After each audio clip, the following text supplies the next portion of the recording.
What if you walked into your own business and were treated like you didn't belong? The glass doors of Rivers Elite Motors slid open at 8:02 a.m., and Monique Rivers stepped inside, suit flawless, heels clicking out a rhythm she had rehearsed since the first day she dreamed of ownership. The showroom gleamed. Candy-red sedans lined up like trophies, the scent of new leather floating above a bass-low hum from the service bays. This floor, these cars, every contract on every desk, she built all of it. Yet at the front counter, Calvin Edwards barely lifted his eyes from a clipboard. To her, the dealership was a monument to perseverance, late-night spreadsheets, rejected loan applications, and the memory of her mother ironing uniforms so Monique could study. To Calvin in that instant, she was just another customer. He raised a single finger, signaling her to wait, as though the founder of the company required permission to approach her own counter. Have you ever been underestimated in a place you worked so hard to build? Maybe you presented an idea only to watch someone else receive the credit. Maybe you walked into a store you owned, or a classroom you led, and felt the chill of doubt crawling across unfamiliar faces. If that rings true, you already feel the flush that spread across Monique's cheeks when Calvin finally greeted her with a rehearsed, "Good morning, ma'am," the same tone used on strangers shopping for floor mats. She asked for the status of a premium service ticket, MR written in bold across the top. Calvin thumbed through paperwork, frowned, and said nothing matched. Phones rang. A ratchet clinked against steel in the service bay. Conversation slowed until even the air felt tense, as if the entire building held its breath, waiting to see how the owner would respond to being brushed aside in her own kingdom. This is the story of a black CEO who faced humiliation in her own domain. A single moment exposed cracks that numbers on a balance sheet can't reveal. Unspoken bias, casual disrespect, the hidden cost of success when your very existence challenges old assumptions. One curt shrug from a mid-level manager threatened to flatten years of progress and faith, until Monique decided the story would not end there. But what happened next shocked everyone, and changed a company forever. Monique straightened, letting the silence stretch. Staff members peered over monitors. A mechanic wiped grease from his hands, sensing their leader's composure tighten like a drawn bow. She spoke, voice clear enough to carry to the far wall of display SUVs. "I set the standards here," she said, "and those standards apply to me as much as to our guests." The statement was calm, but it cracked through the hush like a starter firing an engine. Heads turned. Postures shifted. Respect, briefly misplaced, snapped back to its rightful place. Calvin's confidence faltered. He tried to explain, to shuffle papers, to recover authority he had never truly possessed. Yet the hierarchy of this place was unmistakable, carved not by title alone but by resilience. A fact now visible to every intern, technician, and customer on the floor. What Monique chose to do in the following minutes would ripple far beyond the showroom, touching boardrooms, classrooms, and dinner tables where people debate what leadership looks like when integrity meets challenge. If you believe in standing up to injustice, hit that like button and share your thought. Monique Rivers' story began in a neighborhood where ambition was measured in small victories. A parent's overtime shift, a neighbor's borrowed cup of sugar, a child's report card taped to a refrigerator. Her family's apartment sat above a corner store, the walls thin enough to hear the city's pulse, sirens, laughter, the steady shuffle of feet heading to early morning jobs. Her parents, Gloria and Leonard, worked long hours, her mother as a hospital custodian, her father as a delivery driver, each day returning home with tired smiles and stories of perseverance. From a young age, Monique understood that nothing came easily. She watched her mother iron uniforms by the kitchen window, steam rising in the golden light, while her father counted tips at the table, stretching every dollar to cover rent and groceries. Their sacrifices were never spoken of as burdens, but as investments in her future. "We work so you can dream bigger," her mother would say, pressing a gentle hand to Monique's cheek before heading out for the night shift. Saturdays belonged to her uncle, Darnell, a self-taught mechanic with a contagious laugh and a garage that doubled as a neighborhood gathering spot. The air inside was thick with the scent of oil and rubber, the walls lined with wrenches and faded posters of classic cars. Monique, barely tall enough to see over the workbench, would perch on a milk crate, as wide as Darnell explained the mysteries beneath each hood. He showed her how to listen for the subtle difference between a healthy engine and one in distress, how to spot a leak before it became a problem, how to treat every customer, no matter their background, with respect. It was in that garage that Monique first noticed the difference in how people were treated. Some customers, dressed in suits, received handshakes and easy conversation. Others, who looked more like her family, were met with suspicion or impatience. Once, she watched a man in a crisp shirt question Darnell's prices, his tone sharp, his words laced with doubt. Darnell never raised his voice, but Monique saw the way his shoulders tensed, the way he worked twice as hard to prove his worth. That day, she learned that skill and kindness were not always enough to earn respect. School was both a refuge and a battleground. Monique excelled in her classes, her notebooks filled with careful handwriting and color-coded notes. Teachers praised her curiosity, but she noticed the difference in expectations. When she answered questions quickly, some called her bossy or too eager. When she hesitated, they moved on without waiting. She learned to navigate these contradictions, to speak up when necessary and to listen even more closely. Her parents encouraged her to keep her head high, to let her work speak for itself, and to never let anyone's doubts define her. As she grew older, Monique's fascination with cars deepened. She saved her allowance to buy model kits, spending hours assembling tiny engines and painting each detail with precision. She read every manual she could find, memorizing the names of parts and the logic of their connections. Her friends teased her for knowing more about carburetors than cartoons, but she wore their jokes as a badge of honor. In her mind, every challenge was a puzzle to be solved, every setback a lesson in resilience. Family gatherings were lessons in resourcefulness. Holidays meant crowded tables, laughter echoing off the walls, and stories passed down from elders who remembered harder times. Monique listened closely to her grandmother's tales of marching for civil rights, of doors closed and opened, of dreams deferred and reclaimed. These stories became the foundation of her ambition, a reminder that progress was possible, but never guaranteed. One winter, a burst pipe flooded their apartment, forcing the family to move into a friend's spare room for several weeks. Monique watched her parents handle the crisis with quiet determination, never complaining, always planning for the next step. She learned that setbacks were temporary, that dignity could be preserved even in the most difficult circumstances. Her mother's mantra, "We bend, but we don't break," became a guiding principle. By high school, Monique was known for her work ethic and her willingness to help others. She tutored classmates in math, organized study groups, and volunteered at the local library. Her teachers began to see her not just as a student, but as a leader. She applied for scholarships with essays that told the truth about her life, the long hours, the small victories, the dreams that refused to shrink. When she received her acceptance letter from a respected university, her family celebrated with a homemade cake and a promise that she would never walk her path alone.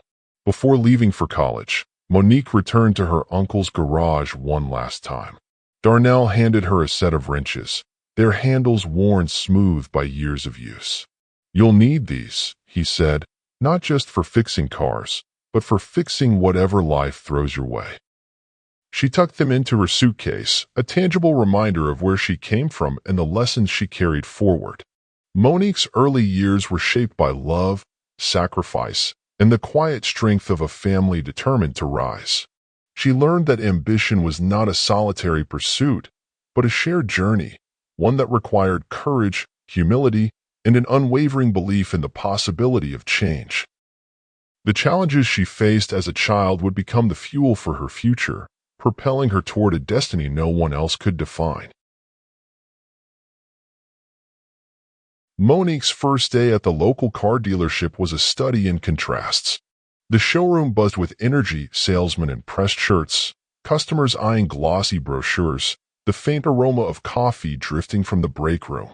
Yet beneath the surface, she felt the weight of expectation pressing down. She was the only black woman on the sales floor, and every introduction seemed to come with a silent question. Could she really belong here? Her first weeks were a test of patience and resolve. Some colleagues offered polite smiles but kept their distance, while others questioned her knowledge with thinly veiled skepticism. Customers sometimes bypassed her entirely, seeking out more familiar faces. When she did land a sale, a few coworkers chalked it up to luck rather than skill. Monique responded the only way she knew how, by outworking everyone around her. She arrived early, studied every model, and memorized the features and financing options until she could recite them in her sleep. The challenges extended beyond the sales floor. In meetings, her suggestions were often met with silence, only to be repeated by someone else minutes later. She learned to document her ideas, to follow up with emails, and to keep a quiet record of her contributions. There were moments of frustration, but she refused to let them define her. Instead, she focused on building relationships with customers, listening to their needs, and earning their trust one conversation at a time. A turning point came when she met Mr. Franklin, a senior manager with decades of experience and a reputation for fairness. He noticed her diligence and invited her to shadow him during negotiations and inventory reviews. Mr. Franklin became a mentor, offering advice on navigating office politics and reminding her that respect is earned through consistency, not bravado. He encouraged her to pursue additional training, to ask questions, and to never apologize for her ambition. Despite his support, setbacks were frequent. Monique was passed over for promotions more than once, watching as less qualified colleagues advanced ahead of her. Each disappointment stung, but she used them as motivation to sharpen her skills. She enrolled in evening classes, earning certifications in business management and customer relations. Her weekends were spent at industry seminars, networking with professionals who shared her drive for excellence. Her persistence paid off when she was promoted to assistant manager. The new role came with greater responsibility and greater scrutiny. Some team members resented her authority, testing boundaries and questioning her decisions. Monique responded with transparency, holding regular meetings to discuss goals and challenges. She made it clear that every voice mattered, but that respect was non-negotiable. Slowly, the team began to rally around her, recognizing that her standards lifted everyone. Monique's first taste of leadership revealed both the rewards and the burdens of responsibility. She celebrated her team's successes and took ownership of their failures. She learned to mediate conflicts, to coach underperforming staff, and to advocate for fair treatment across the board. Her approach was rooted in empathy. She remembered what it felt like to be overlooked, and she vowed to ensure no one on her team felt invisible. As her reputation grew, so did her vision. Monique dreamed of a dealership that broke the mold, a place where customers felt valued, where employees reflected the diversity of the community, and where integrity was more than a slogan.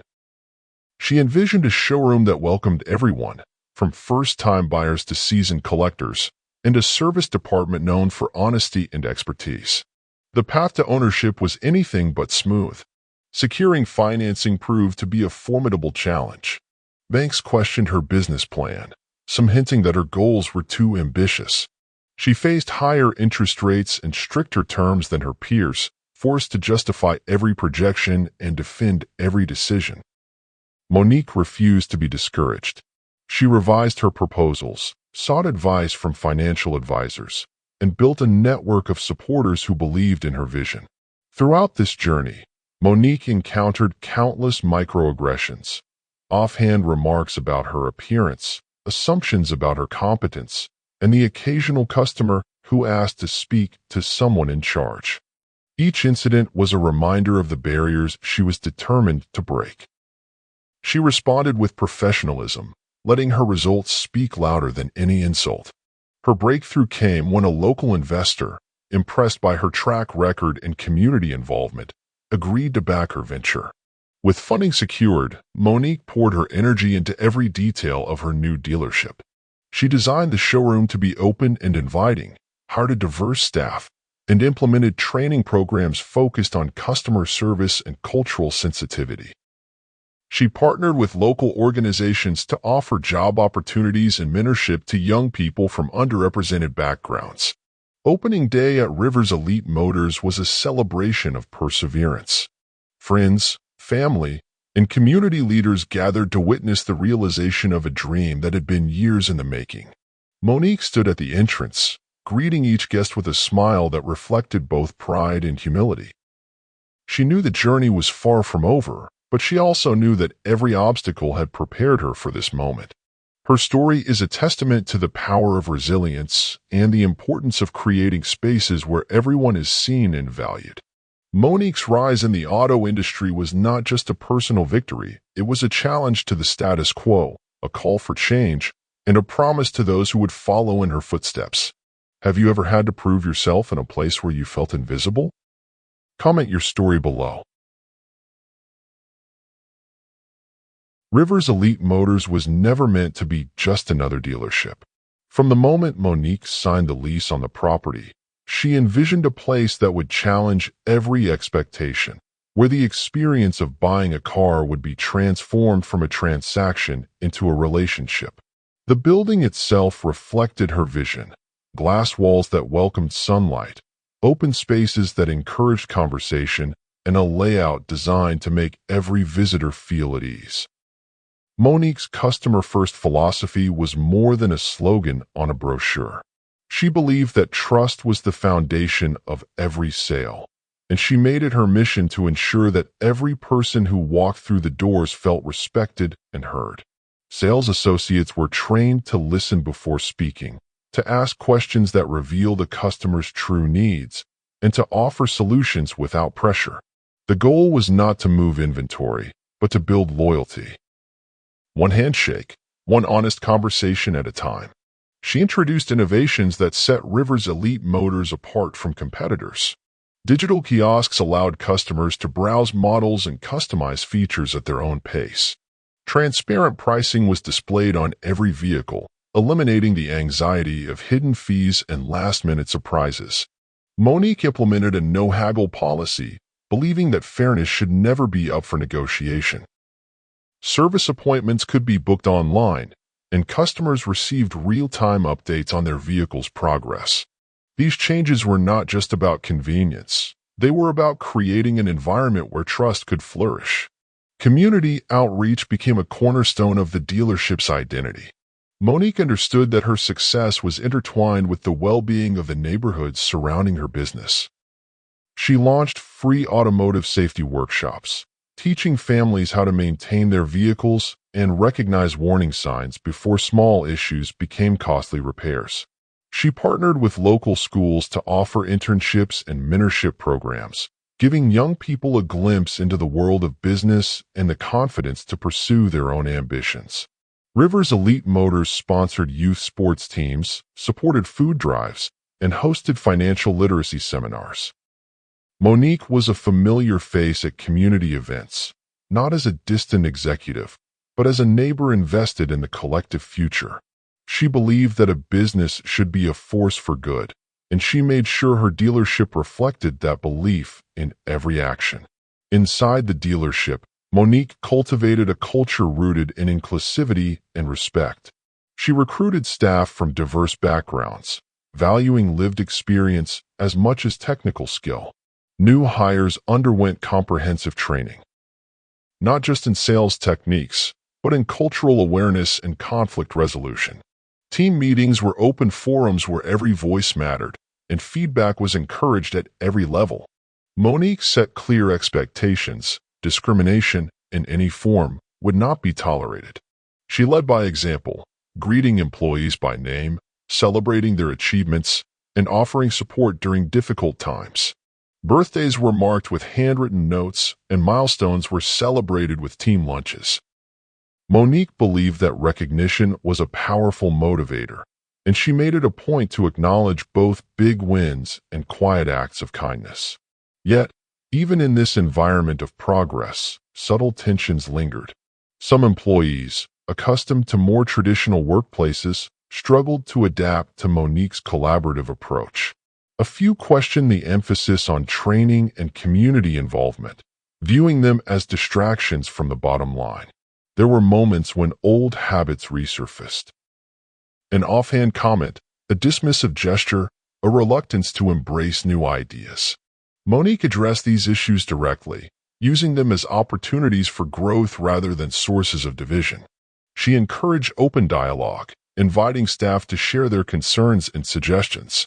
When conflicts arose, they were handled with transparency and a focus on resolution. Monique believed that challenges, when faced honestly, could strengthen the team rather than weaken it. She reminded everyone that the dealership's reputation depended not just on the cars they sold, but on the integrity with which they operated. Customers noticed the difference. Word spread quickly that Rivers Elite Motors was a place where promises were kept and every person was treated with dignity. Repeat business grew, and referrals became the dealership's most powerful form of advertising. Local media took note, highlighting Monique's leadership and the dealership's impact on the community. Monique's approach was not without its critics. Some competitors dismissed her methods as idealistic, predicting that her focus on people over profit would limit growth. But the numbers told a different story. Rivers Elite Motors consistently outperformed expectations, earning industry awards for customer satisfaction and community engagement. Monique's vision proved that success and integrity could go hand in hand. The dealership became a symbol of what was possible when business was guided by values rather than shortcuts. Employees took pride in their work, knowing they were part of something larger than themselves. Customers returned not just for the cars, but for the sense of belonging they found within those glass walls. Monique never lost sight of the challenges that remained. She knew that progress required constant vigilance, that even the most well-intentioned culture could be tested by complacency or bias. She continued to invest in training, to seek feedback, and to hold herself and her team accountable. Rivers Elite Motors was a living reflection of her belief that every person, customer, employee, or neighbor deserved respect, opportunity, and a fair chance to succeed. In building her dealership, Monique created more than a business. She built a community, a standard, and a legacy that would inspire others to aim higher and demand better. The story of Rivers Elite Motors was still being written, shaped each day by the choices and character of those who called it home.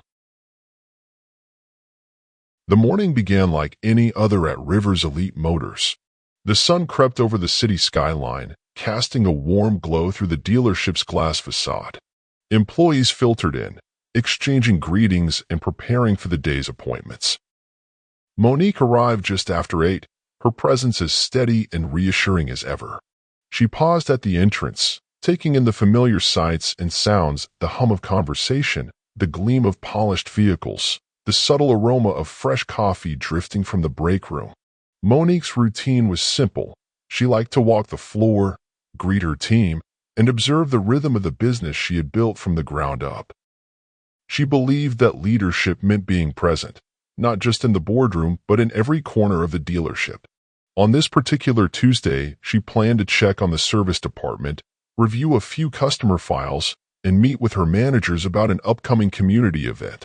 Calvin Edwards, the service manager, was already at his post. He was known for his efficiency and attention to detail, but also for his rigid adherence to hierarchy. Calvin had worked in the industry for years, moving from one dealership to another, always priding himself on his ability to keep things running smoothly.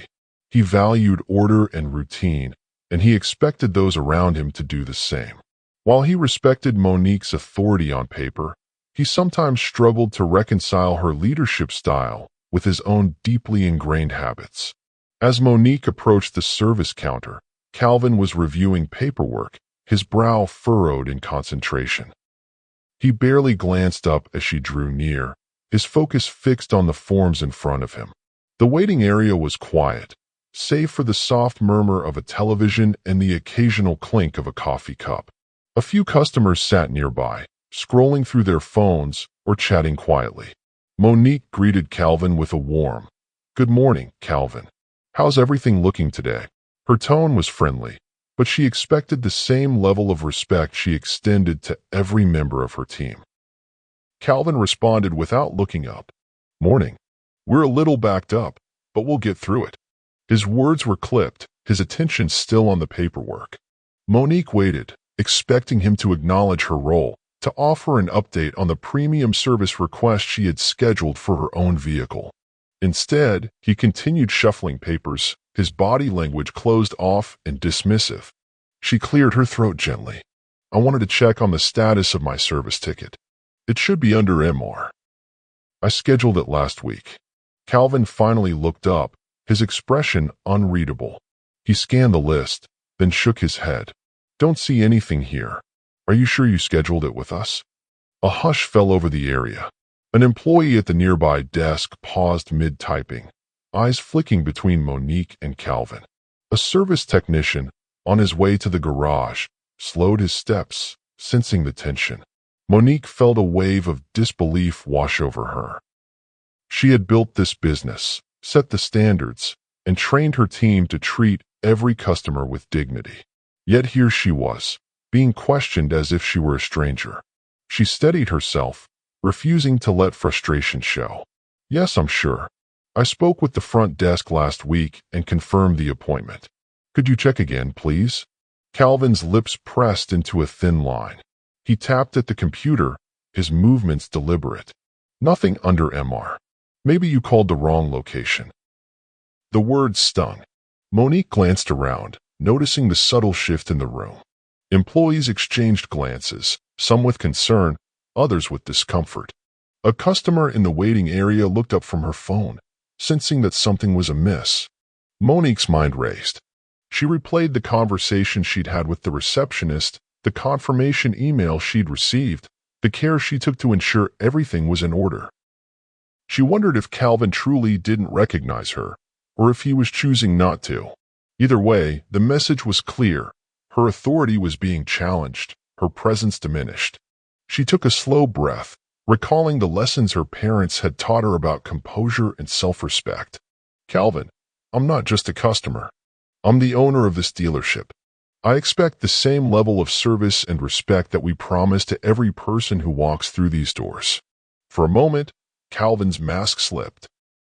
Surprise flickered across his face, quickly replaced by defensiveness. "I treat everyone the same," he replied, his voice tight. "If there's no appointment, there's nothing I can do." The silence that followed was heavy. Monique could feel the eyes of her staff on her, waiting to see how she would respond. She saw the uncertainty in their faces, the unspoken question, would she let this pass, or would she stand her ground? Inside, Monique felt a mix of anger and sadness. She thought of the years she had spent building a culture of respect, the countless hours invested in training and mentorship, the promises she had made to her community. She thought of her uncle's garage, of the lessons learned about dignity and perseverance. She realized that this moment was not just about her. It was about every person who had ever been made to feel small in a place they helped create. She straightened her shoulders, her voice calm but firm. "Calvin, our values are not optional. They apply to everyone, including me. I expect you to honor them." Calvin hesitated, searching for a response. The room remained still, the usual bustle of the dealership replaced by a charged quiet. Monique held his gaze, refusing to look away. From the corner of her eye, she saw a young sales associate, Jamal, watching intently. He had joined the team only a few months earlier, inspired by Monique's story and eager to learn. Jamal's expression was a mix of admiration and concern, as if he understood the significance of what was unfolding.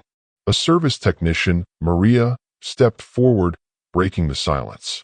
"Ms. Rivers, I remember your appointment. I saw the note on the schedule last week." Her voice was steady, her support unmistakable. Monique offered a grateful nod. "Thank you, Maria. I appreciate your attention to detail." Calvin's posture stiffened. He glanced at Maria, then back at Monique, realizing that the room was no longer on his side. The balance of power had shifted, and the consequences of his actions were becoming clear. Monique addressed the staff, her words measured and direct.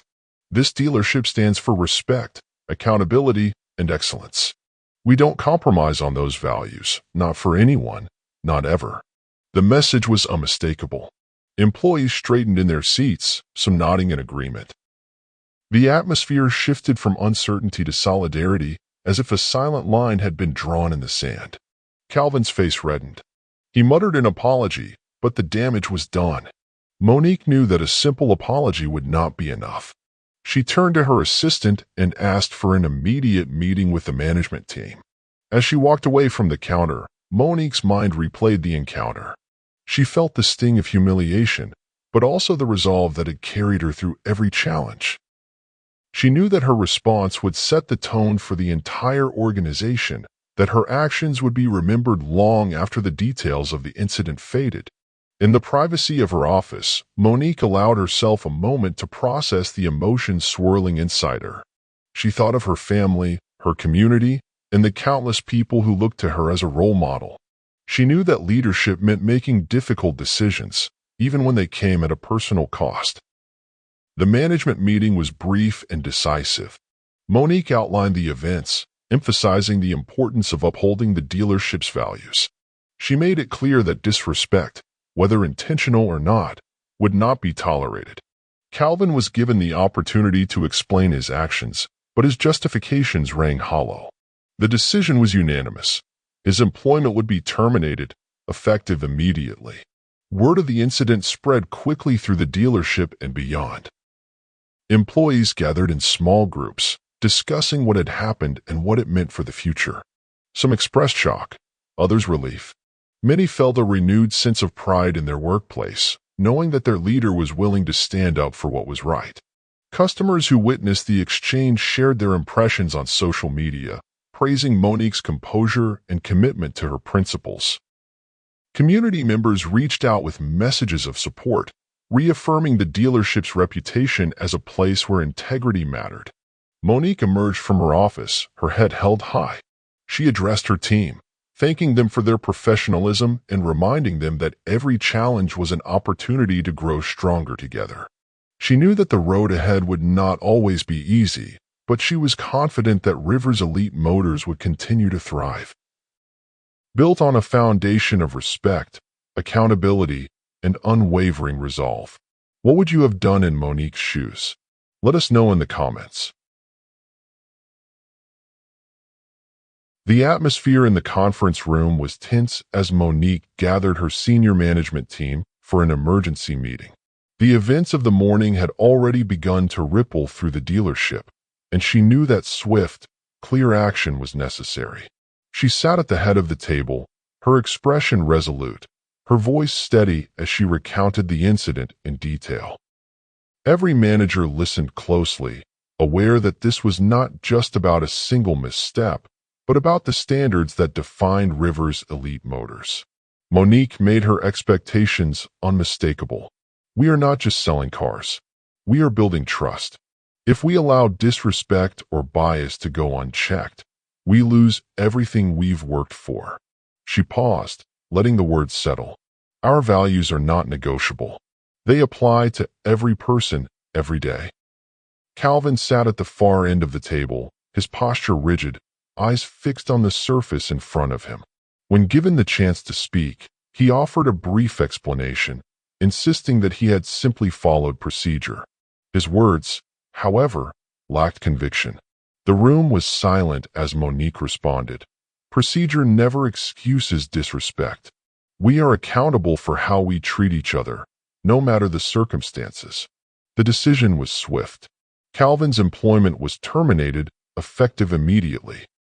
There was no drawn-out debate, no hesitation. Monique's leadership was clear.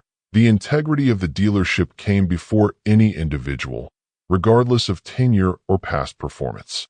Calvin gathered his belongings in silence, his departure marked by a quiet that spoke volumes. News of the firing spread quickly through the dealership. Employees exchanged glances, some surprised by the speed of the decision, others quietly relieved.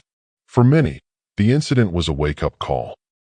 A reminder that the standards Monique set were not just words on a wall, but principles that demanded action. Some staff members felt a renewed sense of pride, knowing that their workplace would not tolerate disrespect, no matter who was involved.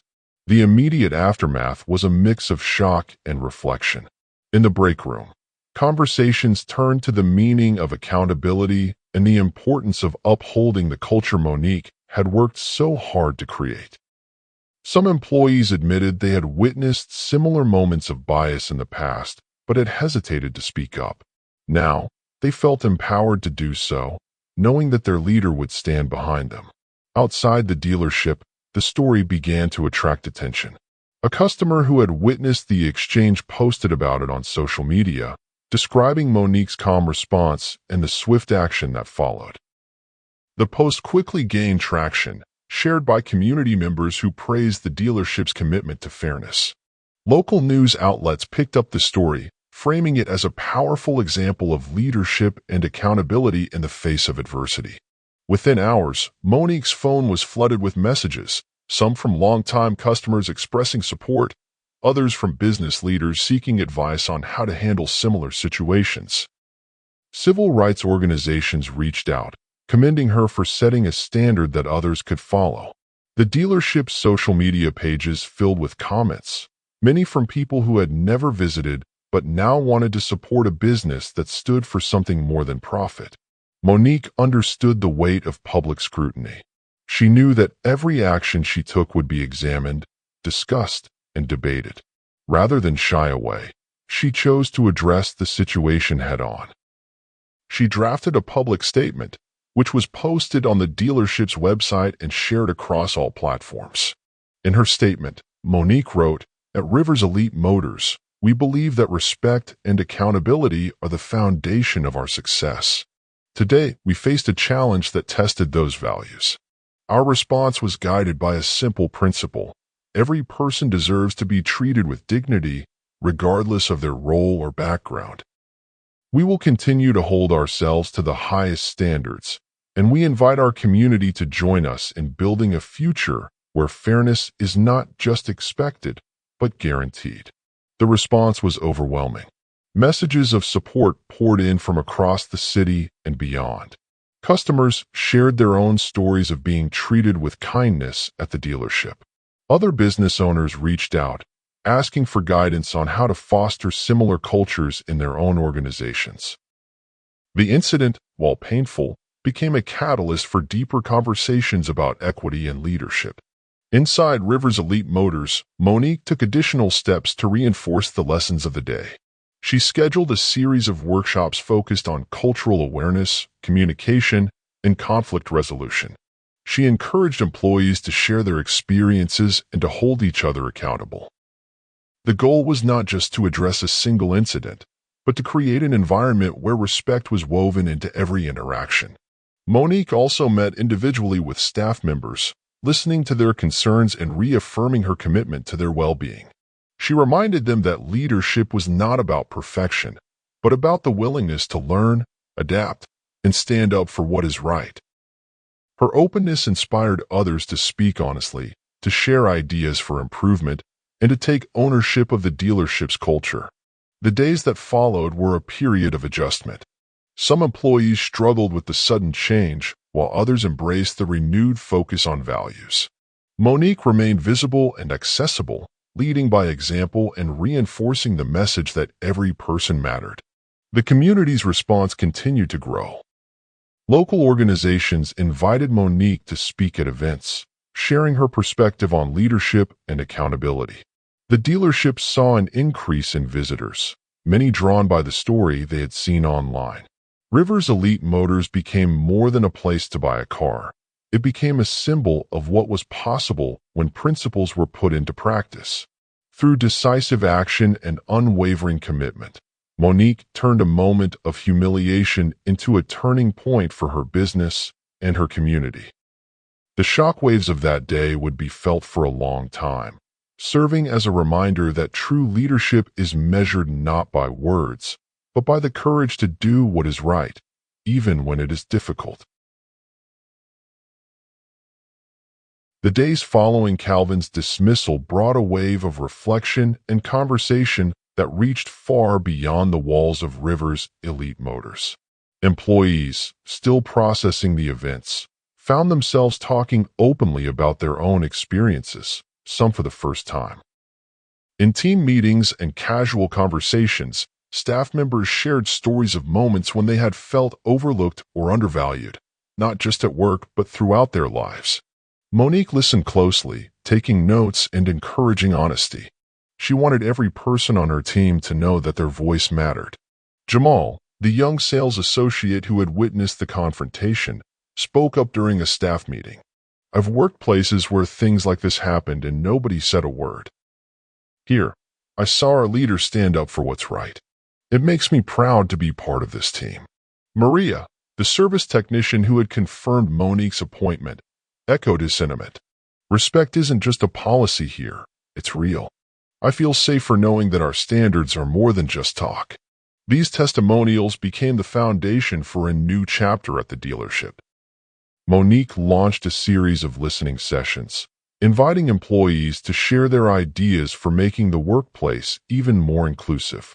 Suggestions ranged from anonymous feedback boxes to regular check-ins with management. The goal was to create an environment where concerns could be raised without fear and where every person felt empowered to contribute to the culture. The community's response was equally powerful. Local activists and civic leaders reached out, commending Monique for her swift action and transparency. At a town hall meeting, a community organizer remarked, "What happened at Rivers Elite Motors is a lesson for all of us. It's not enough to talk about fairness. We have to act on it." Parents brought their children to the dealership, pointing out Monique as an example of integrity and courage. The story became a topic of discussion in classrooms, churches, and neighborhood gatherings. News of the incident spread quickly through business circles. Industry publications ran articles analyzing Monique's leadership, highlighting the dealership's commitment to accountability. Other business owners began to examine their own practices, asking whether their policies truly reflected their values. Some reached out to Monique for advice, eager to learn how to foster a culture of respect and inclusion. Professional associations invited Monique to speak at conferences and workshops. She shared her approach to leadership, emphasizing the importance of listening, transparency, and decisive action. Her message resonated with audiences who were hungry for real-world examples of ethical business practices. The incident at Rivers Elite Motors became a case study in how to turn a moment of crisis into an opportunity for growth. Inside the dealership, Monique introduced new training programs focused on cultural awareness, communication, and conflict resolution. These sessions were not just about compliance. They were about building understanding and empathy. Employees participated in role-playing exercises, learned about the impact of unconscious bias, and developed strategies for supporting one another. The training was ongoing, with regular refreshers and opportunities for feedback. Mentorship became a key part of the dealership's culture. Monique paired experienced staff with newer employees, encouraging knowledge sharing and mutual support. She also created a leadership development program designed to help team members build the skills needed to advance within the company. The goal was to ensure that every person, regardless of background, had a clear path to growth and success. The ripple effects extended to the dealership's customers as well. Many reached out to express their support, sharing stories of positive experiences and reaffirming their loyalty.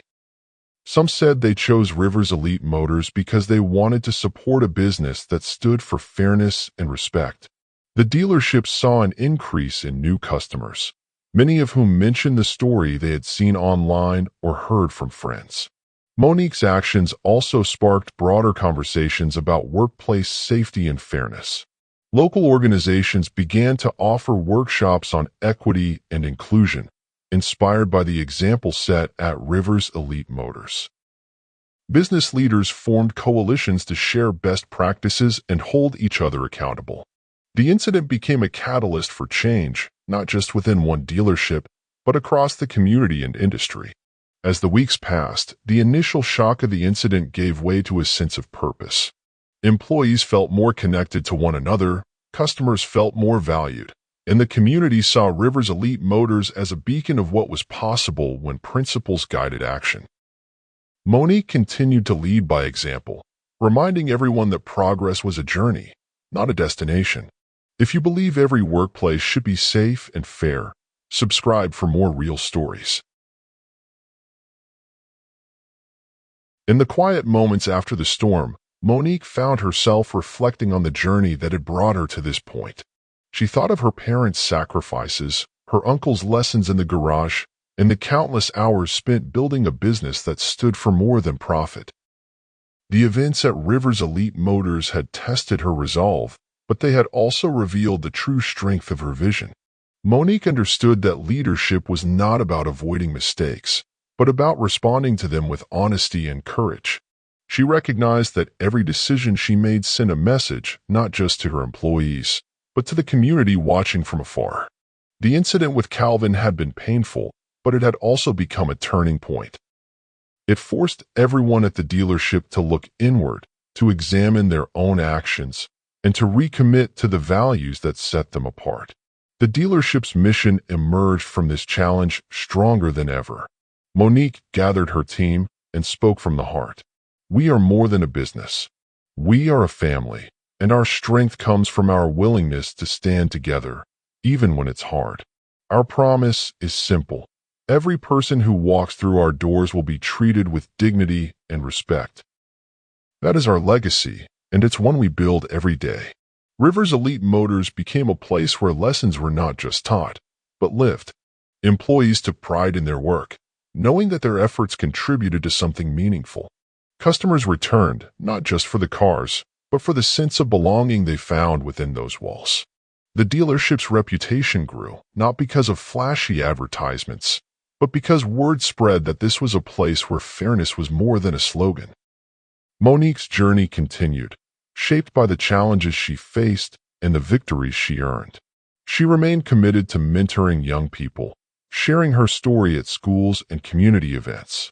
She encouraged others to pursue their dreams, no matter the obstacles, and to remember that real change begins with a single act of courage. The story of Rivers Elite Motors resonated far beyond the city limits. Business leaders, educators, and activists looked to Monique's example as proof that integrity and success could go hand in hand. Her approach to leadership, rooted in empathy, accountability, and a relentless pursuit of justice, inspired others to examine their own practices and to strive for better. Monique often reminded her team that progress was not a straight line. There would always be setbacks, moments of doubt, and challenges to overcome. But she believed that every obstacle was an opportunity to grow, to learn, and to reaffirm the values that mattered most. Her resilience became a beacon for those who felt unseen or unheard, a reminder that one person's actions could spark change for many. As Rivers Elite Motors looked to the future, the dealership remained committed to its mission. New training programs, community partnerships, and mentorship opportunities were launched, each designed to ensure that the lessons of the past would guide the path ahead. Monique's leadership set a standard that others aspired to reach, a standard built on respect, fairness, and the unwavering belief that everyone deserves a seat at the table. The legacy of that day was not defined by humiliation, but by the courage to confront it and the determination to build something better. Monique's story is a testament to the power of hope, the strength of community, and the enduring impact of principled leadership. Share this story to inspire change. What would you like to see in future episodes?